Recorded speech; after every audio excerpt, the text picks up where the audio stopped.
Mínimo que uno tiene que hacer de actividad aeróbica con una intensidad más o menos moderada es 150 minutos semanales, 2 horas y media. Con que ustedes hagan un ejercicio de 2 horas y media con buena actividad, están protegiendo el corazón. Es como si ustedes se tomaran su pastillita y les ayuda a controlar la presión arterial. ¿Por qué nos tenemos que cuidar? Porque un paciente que es hipertenso tiene 50% más de chances de generar accidente cerebrovascular, de tener un infarto cardíaco, de tener insuficiencia renal y de tener trastornos de la visión, memoria. Hay muchos pacientes que a veces uno dice llegó a los 70, 80 y perdió la memoria, no ve bien, o perdió la vista de un ojo. ¿Y por qué es? Porque no controló la presión. El problema de la presión arterial es que es un enemigo silencioso. Hay titulares de los 90 que decían el asesino silencioso, la hipertensión arterial. Y es verdad, generalmente la hipertensión no da síntomas. Y no da síntomas y gente dice, no, yo no soy hipertenso porque no me duele la cabeza, no soy hipertenso porque no me pasa tal cosa. Y muchos de los pacientes no tienen síntomas. Entonces, como no tienen síntomas, no acuden al médico. Y como no acuden al médico, no llegan a un diagnóstico.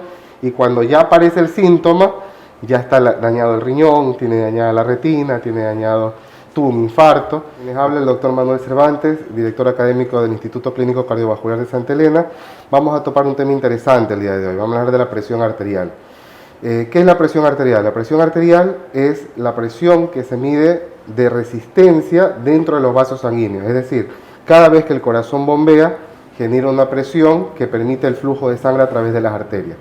Esa presión nosotros podemos medirla desde fuera del cuerpo mediante un mecanismo que se llama tensiómetro o esfigmomanómetro. Es el manguito que todos conocemos, se coloca alrededor del brazo, se insufla con una perita, eso marca una presión, el médico por medio de ocultación a nivel del brazo siente en el momento que deja de sonar el latido y determina cuál es la presión arterial.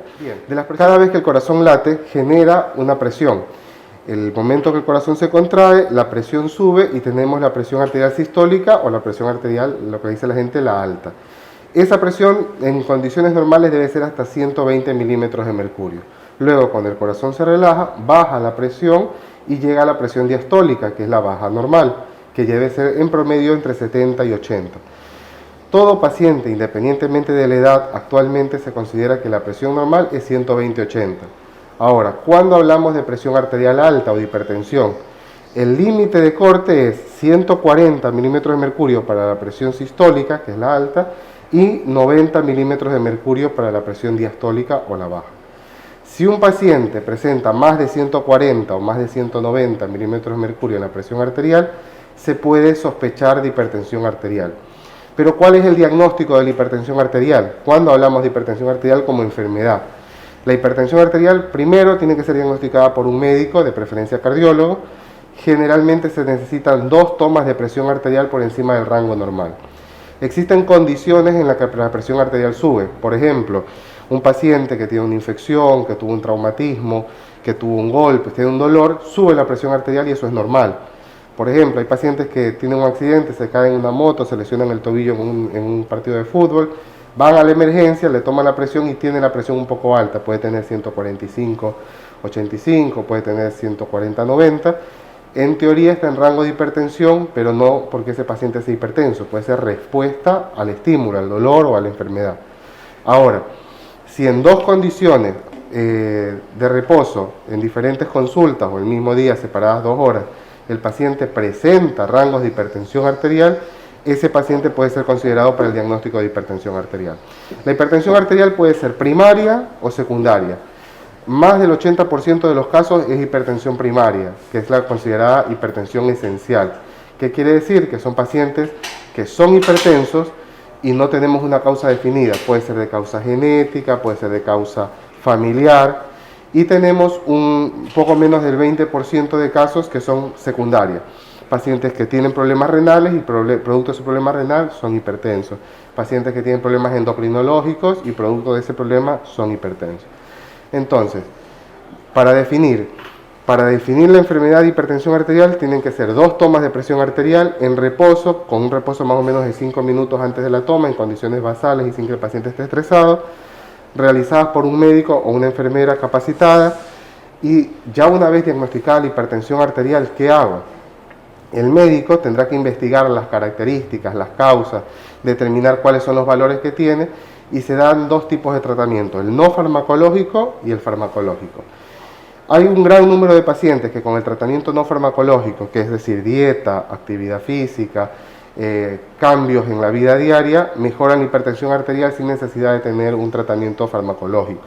Hay un grupo de pacientes que por sus valores de presión arterial, por sus características propias, además del cambio de actividad física, el cambio de dieta, tienen que recibir tratamiento medicamentoso. En el mercado actualmente existen un número, más de 30 medicamentos compuestos y combinaciones antihipertensivas para el uso en medicina. Obviamente no todo medicamento es para todos los pacientes, porque cada paciente es un mundo. Entonces el médico determinará cuál es la dosis y cuál es el fármaco indicado para cada paciente. Entonces es importante que si a ustedes ya les diagnosticaron hipertensión arterial, tiene que concurrir al médico. El médico va a determinar qué medicamento y qué dosis debe tomar. Y es importante hacer un control. Se habla de que en condiciones generales un paciente que ya está estabilizado tiene que hacerse un control por lo menos cada 6 meses. ¿Por qué? Porque hay condiciones que cambian, el clima, la alimentación, el peso corporal, que pueden hacer que un paciente que la medicación que hoy está funcionando perfectamente, en 6 meses yo tenga que aumentar dosis o bajar dosis o cambiar el medicamento. Existen condiciones como las infecciones, existen condiciones como el tema del metabólico, diabetes, colesterol, que si uno las tiene controladas o descontroladas, la medicación va a funcionar mejor o peor. Por eso cada paciente tiene que tener un control médico, de preferencia con su médico de cabecera, que lo va a ver continuamente, que lo conoce y va a ir ajustando el tratamiento específico para su persona. Muchas veces ocurre en grupos familiares que el esposo y la esposa tienen hipertensión, pero el uno toma un medicamento, el otro toma el medicamento y me dice, no, sé que se le acabó la pastilla, ¿le puedo dar la misma de la mía? A veces sí, a veces no. Entonces, primero, tomar la medicación que indica el médico, la dosis que indica el médico y una cosa importante, la medicación antihipertensiva, además de tener el efecto terapéutico, tiene un efecto protector, es decir, no solo baja la presión. La mayor parte de los antihipertensivos protegen el cerebro, evitando hemorragias cerebrales, derrame cerebral, previene la disfunción del riñón, es decir, previene la insuficiencia renal crónica. Muchos pacientes que actualmente están en diálisis porque no recibieron un tratamiento antihipertensivo adecuado. Además de eso, protege la retina. Hay muchos pacientes que pierden su agudeza visual, su capacidad visual, secundario a un problema de hipertensión mal controlada. ¿Por qué? Porque la retina, que es la que visualiza todas las imágenes que nosotros vemos, está el nervio, que es un manto, y abajo están las arterias y las venas. Cuando hay hipertensión, esas arterias y esas venas se inflaman, a veces producen pequeñas hemorragias, y eso va produciendo puntos ciegos, va produciendo inflamación de la retina, y en muchos casos incluso puede llegar a perder la visión de un campo visual o de todo el ojo por lesiones hipertensivas. Por lo tanto, no es solo controlar la presión, porque la gente me dice, doctor, yo me tomo la presión, me controlo y ya está, ya estoy bien, me dejo de tomar el medicamento. No. Si usted está bien con su medicamento y está protegiendo el cerebro, la retina y el riñón, yo le digo, ¿qué prefiere? ¿Tomar su pastillita y estar bien? ¿O que usted deje de tomar la pastilla y en unos años tenga un problema de insuficiencia renal, tenga un accidente cerebrovascular y quede con la mitad del cuerpo paralizado o que pierda la visión? Entonces, una vez que uno logre el éxito del antihipertensivo, la idea es mantenerlo. Ahora, no todo paciente que es hipertenso va a necesitar medicamento de por vida. Siempre, no, es un mito. Hay muchos pacientes que llegan a consulta, son diabéticos, obesos, hipertensos, mal controlados. Uno comienza tratamiento, controla la diabetes, bajan de peso, hacen actividad física y muchas veces la presión se regula. A veces uno baja la dosis a dosis mínimas. Yo he tenido muchos pacientes que han tenido que suspender el antihipertensivo porque eran hipertensiones secundarias al cambio metabólico. Y una vez que el paciente controla la diabetes, controla el peso y mejora la actividad física, la presión se normaliza. Ahora, ¿qué tipo de actividad física ayuda al corazón? La aeróbica. Caminata, bicicleta, natación, baile, zumba, todo lo que es ejercicio aeróbico ayuda al corazón porque mejora el flujo vascular y mejora la elasticidad arterial. De la actividad semanal que uno hace, el 60-70% tiene que ser aeróbica. Ahora, ¿cuál es el mínimo de actividad que me sirve, doctor? Hay un estudio que está demostrado que lo mínimo que uno tiene que hacer de actividad aeróbica con una intensidad más o menos moderada es 150 minutos semanales, 2 horas y media. Con que ustedes hagan un ejercicio de 2 horas y media con buena actividad, están protegiendo el corazón. Es como si ustedes se tomaran su pastillita y les ayuda a controlar la presión arterial. ¿Por qué nos tenemos que cuidar de llegar a la presión? Porque un paciente que es hipertenso tiene 50% más de chances de generar accidente cerebrovascular, de tener un infarto cardíaco, de tener insuficiencia renal y de tener trastornos de la visión, memoria. Hay muchos pacientes que a veces uno dice llegó a los 70, 80 y perdió la memoria, no ve bien, o perdió la vista de un ojo. ¿Y por qué es? Porque no controló la presión. El problema de la presión arterial es que es un enemigo silencioso. Hay titulares de los 90 que decían el asesino silencioso, la hipertensión arterial. Y es verdad, generalmente la hipertensión no da síntomas. Y no da síntomas y gente dice, no, yo no soy hipertenso porque no me duele la cabeza, no soy hipertenso porque no me pasa tal cosa. Y muchos de los pacientes no tienen síntomas. Entonces, como no tienen síntomas, no acuden al médico. Y como no acuden al médico, no llegan a un diagnóstico. Y cuando ya aparece el síntoma, ya está dañado el riñón, tiene dañada la retina, tuvo un infarto. Entonces siempre es recomendable una vez por año un control médico. Uno va con su médico de cabecera, le hacen los laboratorios, toma presión, revisa. Si todo está bien, uno sigue con su vida. Ahora, si no hemos hecho un control adecuado, yo he tenido pacientes que me dicen, doctor, es que yo fui al médico el mes pasado, hace 2 meses. ¿Y qué le dijo el médico? No, es que yo fui porque me lastimé un tobillo. Y bueno, el médico le resolvió el problema del tobillo, pero no es que fue a una consulta cardiológica, no le hicieron análisis de sangre, no vieron el azúcar, no vieron el colesterol, no le tomaron la presión adecuadamente porque en ese momento estaba con el dolor del tobillo. Uno tiene que ir a hacerse un control. No es visitar al hospital porque fui por un motivo, sino ir a hacerse un control personal. La actividad física está indicada en todos los pacientes. Ahora, no es lo mismo la actividad que yo voy a hacer a mis 20 años que mi actividad que voy a hacer a los 45. Cada edad, cada persona tiene un nivel de ejercicio y muchas veces pasa que por las redes sociales, por los grupos del barrio, uno dice, bueno, yo quiero hacer tal actividad que está de moda y me voy al gimnasio y chicos que han estado entrenándose durante 2 años están haciendo una actividad, yo quiero hacer eso y termino lesionándome la espalda, el tobillo, me hace un desgarro muscular.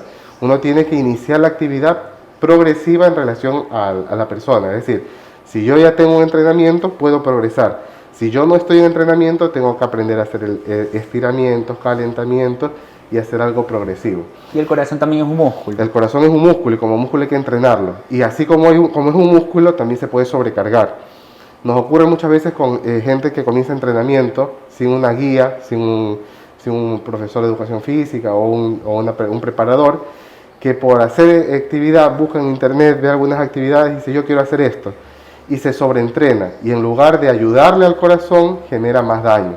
Entonces uno tiene que hacer un entrenamiento, por eso siempre decimos programado y progresivo, es decir, uno tiene que programarse en la semana qué voy a hacer. Y otra cosa que hace daño es el deportista de fin de semana, es decir, pasa sedentario toda la semana y el día sábado o el día domingo me reúno y quiero hacer 3 horas de ejercicio porque no me moví esta semana. Estoy sobrecargando el corazón, estoy sobrecargando los músculos y genero a veces lesiones. Entonces, uno tiene que esas 2 horas y media semanales que hace de actividad, programarlas. Es decir, yo voy a hacer 1 hora el lunes, 1 hora el miércoles, 1 hora el viernes, o voy a hacer media hora todos los días. Uno tiene que irse programando. El estudio que hicieron los japoneses decía 150 minutos semanales divididos en mínimo 3 veces por semana. Si uno hacía menos de eso, es decir, lo dividía solamente 2 veces por semana, o hacía menos tiempo que eso, ya no tenía el impacto terapéutico que tenía el ejercicio programado, como les habíamos dicho. Entonces, la actividad física es fundamental. La dieta. Nosotros muchas veces tenemos costumbre de agregarle sal para darle sabor a la comida, que si en verdad le da sal, la cantidad de sal que uno debe ingerir es menos que las veces que uno está acostumbrado. Uno tiene que acostumbrarse en casa a comer sano en el sentido, no que la comida sea, como dice la gente, de hospital o insípida, sino que la comida salga de la cocina con sabor. Pueden usar ajo, pueden usar jengibre, pueden usar comino, pueden usar un sinfín de condimentos que tenemos actualmente en el país sin necesidad de agregarle tanta sal.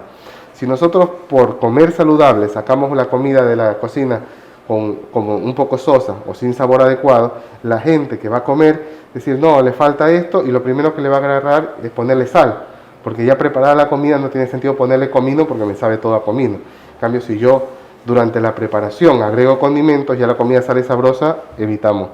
Hay que quitar el salero de la mesa, porque si uno tiene el salero, inconscientemente va a agregarle un poquito de sal, porque efectivamente la sal da sabor, pero del mismo modo el cuerpo no está acostumbrado a comer tanta sal. Hay que analizar los ingresos de sal que uno no toma en cuenta, los panificados, los enlatados, los embutidos, los fideos, todo lo que son conservas tienen sorbato de sodio y esa sal agregada a la larga suma. Entonces tratar de comer los alimentos principalmente frescos, los panificados preferentemente de panadería del día, porque el panificado que está guardado, pónganse a pensar que un pan de los que uno compra a veces en el supermercado dura 1 o 2 semanas. El pan que uno compra en la panadería al siguiente día está duro. ¿Por qué? Porque el supermercado está industrializado y tiene sorbato de sodio, sorbato de potasio y ciertos elementos para que se mantenga blando y fresco por más tiempo. Pero esos elementos a la larga producen un poquito más de suma de sal y suma presión arterial. Lo mismo los enlatados, los embutidos, los fideos, todas estas cosas tienen agregados de sal. Y tiene sentido porque la sal da sabor y el que vende quiere vender algo que tenga un sabor agradable para que la gente siga comprando, pero hay que cuidarse de eso. Otra cosa importantísima, organizar horarios de sueño y alimentación. Una de las causas principales de hipertensión, tanto en jóvenes como en adultos jóvenes, es las alteraciones de sueño. Por temas laborales, por temas escolares, estudiantiles, universitarios, tengo que preparar la tesis, tengo que rendir un examen, estudio hasta tarde, duermo poco, como rápido cuando puedo y donde puedo. Al segundo o tercer día no hay corazón que tolere, va a tener palpitaciones, se le va a subir la presión y el paciente en esas condiciones rinde menos. Muchas veces han pasado chicos que vienen preparándose una semana entera para rendir el examen, el día del examen dice, se me olvidó todo, no me acuerdo, me dio sueño, me duele la cabeza, pero es porque como no descansó adecuadamente, no hubo adecuadamente oxigenación a nivel cerebral, no hubo el descanso nocturno, el corazón estuvo estresado y esa carga enérgica efectivamente evita que uno se concentre y muchas veces en lugar de que le sirva todo ese esfuerzo de esa semana, le genera daño. Sin contar los pacientes que hemos tenido acá de 20, 18 años que a veces para prepararse para la policía, para el ejército, para la universidad, llegan con taquicardias, palpitaciones y es secundario a eso. Entonces, organizar horarios de sueño y organizar horarios de alimentación. Si uno duerme las horas adecuadas, come el tiempo adecuado, porque actualmente a veces uno desayuna bien, pero el almuerzo lo come fuera de casa, a deshoras, come rápido, entonces, y encima ahora con el tema de la inseguridad, a veces uno hasta miedo le da, almuerza rapidito, se lo lleva para llevar y come donde puede. Todas estas cosas al cuerpo le generan carga adrenérgica y van produciendo daño, entonces importantísimo. Y como decíamos, el corazón es un músculo, hay que entrenarlo. Si ustedes hacen buena actividad física, controlan el peso corporal y comen sano, tienen la mitad del tratamiento. Gran parte de los pacientes que son jóvenes hipertensos o pacientes iniciales hipertensos con un tratamiento no farmacológico de dieta, actividad física y buena alimentación y control de peso no necesitan fármacos, no necesitan medicamentos. Obviamente el paciente que necesita medicación por las características, por el electrocardiograma, por el ecocardiograma, va a requerirlo, pero eso ya va a ir viendo el médico con los controles habituales, qué dosis, qué medicamento y cuánto tiempo lo va a necesitar. Ahora, una cosa importante, la hipertensión arterial, como les dije, es el enemigo silencioso, no podemos esperar que alguien tenga síntomas para tratarlo. Y del mismo modo, hay pacientes que al pasar del tiempo dicen, bueno, ya mi presión está bien, siempre que me tomo la presión está normal, ¿será que ya dejo de tomar el medicamento? No, uno deja de tomar el medicamento y entre el segundo y tercer día la presión se dispara y ahí es cuando vienen los problemas. Entonces, siempre mantener el tratamiento. Y recuerden que mantener la salud es económico y es bueno. Enfermarse es caro y es un problema no solo para uno, sino para la familia. Entonces, tratar de mantenerse saludable.